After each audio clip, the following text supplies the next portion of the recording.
Hey everyone, in this video, I'm going to show you on how you can deposit money in Raiffeisen Bank. So the first common way to do that is to cash deposit at branch.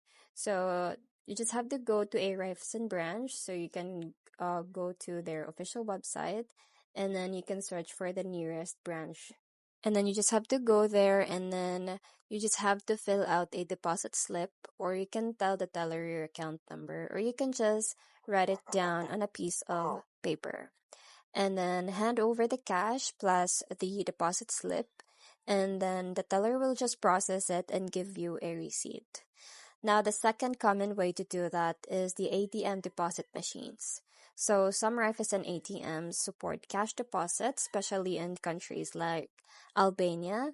So, to be able to do that, you just have to insert your Raiffeisen debit or credit card and then enter the PIN and choose deposit or cash in or similar to that.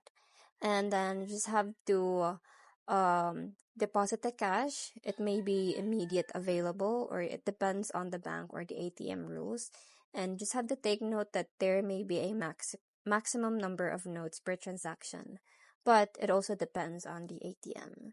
So that's pretty much it. I hope you find this video helpful. Thank you for watching, and I'll see you in my next one. Bye!